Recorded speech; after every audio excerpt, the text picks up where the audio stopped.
Halo Sobat YouTube semua, Assalamualaikum warahmatullahi wabarakatuh. Jumpa lagi dengan saya Apit Nurholik Channel, si ganteng kalem bukan dari gua hantu. Oke, pada video kali ini saya akan bercerita kembali seputar cerita mistis dan horor yang berjudul Hantu Penunggu Kolong Tempat Tidur. Sebelum OTW ke kisah ceritanya, jangan lupa pencet tombol subscribe-nya ya sobat, karena subscribe itu tidak dipungut biaya. Selamat mendengarkan.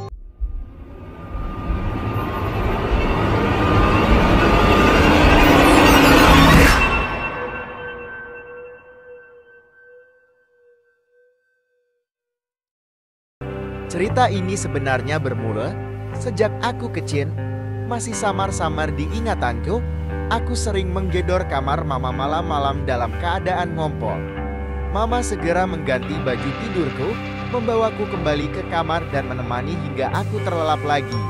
Hampir begitu kejadiannya setiap malam. Sampai akhirnya mama kesal dan memarahiku. Aku lantas tak berani lagi membangunkannya malam-malam. Aku akan memilih bersembunyi di dalam lemari, hingga tertidur di sana sampai esok harinya. Aku tak ingat kapan hal itu berhenti. Aku mulai memikirkan hal lain dan asyik bermain atau melakukan banyak hal seiring beranjak dewasanya aku. Namun, kejadian yang pernah kualami di masa kecil itu tiba-tiba kembali lagi. Tepat pada hari ulang tahunku yang ke-17. Selesai makan malam di rumah eyang, kami kembali ke rumah. Dalam keadaan ngantuk berat, aku enggan mengganti dress yang kukenakan di pesta tadi. Kubiarkan tubuhku limbung dalam keadaan terlungkup di kasur, dan aku pun mulai terlelap.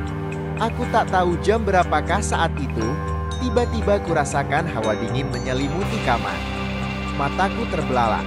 Setengah sadar dan masih mengantuk, aku merasa ada yang memegang tanganku. Dingin, sangat dingin. Aku terhenyak, dan ku tarik tangan itu. Sepi. Tak ada sedikit pun suara yang kudengar malam itu. Bahkan jangan berharap ada suara jangkrik di kota kecil ini. Semua lahan telah berubah menjadi gedung di mana tak ada lagi ruang untuk serangga berkembang biak lagi. Aku terdiam. Berpikir, hendak apa aku? Apakah aku harus turun dan melihat ada apa di bawah kolong tidurku? Jantungku berdegup begitu kencang saat aku perlahan mendengar desang nafasan yang berat. Aku merinding, begigit dan beringsut ke tembok. Aku tahu ada seseorang di sana. Entah siapa. Aku berteriak sekuat tenaga memanggil orang tuaku. Tapi tenggorokanku tercekik. Tak sedikit pun suara keluar dari tenggorokanku. Lalu, aku melihatnya. Keluar merangkak dari bawah kolong tempat tidurku. Sosok aneh dengan tubuh pucat pasi, tubuhnya sebagian tak sempurna, dan seperti bekas dicambuk dengan pakaian compang-camping. Entah dari mana asalnya, dan entah berapa lama ia tak membersihkan dirinya. Sekali lagi aku berusaha berteriak, dan sampai aku tersadar, hari itu sudah siang. Aku tertidur di dalam lemari pakaianku. Seperti saat masih kecil dulu, Kir. Kenapa kau malah tidur di sini? Tanya mama. Ma, aku melihat hantu. Pekiku sambil menunjuk kolong tempat tidurku. Nago kamu. Mana ada hantu di zaman seperti ini? Kamu ini seperti waktu kecil dulu deh. Begini juga, mama sering menemukan kamu tidur di dalam lemari. Mama nggak ngerti deh, kok bisa kamu tidur di dalam lemari? Apa anaknya? Mamaku tak jua mau mengerti aku. Aku bingung harus bercerita pada siapa. Aku bergegas ke sekolah dan ingin pergi meninggalkan kamar. Nama kamu, Tina kan? Sapa seorang wanita parubaya yang tak pernah kulihat sebelumnya. Iya bu, ibu siapa ya kau bisa tahu nama saya? Tidak penting siapa aku. Aku hanya datang untuk mengingatkan Nun. Kau cepatlah pergi dari rumah sial itu, atau nyawamu yang jadi taruhannya. Maksud ibu apa? Tanyaku. Ibu itu hanya berlalu, berjalan cepat ke arah sebuah gang di dekat sekolahku. Saat ku kejar, ia sudah hilang entah kemana. Ma, tadi ada kejadian aneh deh. Masa ada ibu-ibu yang nyuruh aku pergi dari rumah sih? Kataku sambil membanting tas di meja makan. Aku mengintip ada menu apa siang ini yang disajikan untukku. Mamaku terdiam, menghentikan seluruh kegiatannya tanpa menanggapi apapun perkataanku. Tiba-tiba ia berbalik badan dan mengajakku ke rumah Eyang. "Kenapa tiba-tiba Mama mengajakku ke rumah Eyang Sim ya?" tanyaku di dalam mobil. "Nanti kamu juga tahu," kata Mama. Aku terdiam di dalam mobil, merasa curiga, seperti ada hal yang tak beres saja. Sesampainya di rumah Eyang, aku turun dan memeluk Eyang seperti biasa. Mama lalu bermain mata pada Eyang, dan mendadak beliau juga sama tegangnya seperti Mama. "Sudah saatnya kau bercerita tentang hal itu, Astuti," kata Eyang kepada Mama. "Aku bingung tak mengerti, ada apa sih sebenarnya? Setahun sebelum kau lahir, Papa dan Mama menikah. Kami lantas membeli rumah itu. Sudah ada yang pernah memberitahu bahwa rumah itu berhantu, tapi kami tak percaya. Sebulan, 2 bulan kami tinggal di sana seperti tak ada yang aneh. Kami santai-santai saja. Sampai akhirnya kau lahir, mulai ada kejadian aneh di rumah itu. Rupanya dulu ada keluarga yang tinggal di sana, di mana kedua orang tuanya sebenarnya tak menginginkannya.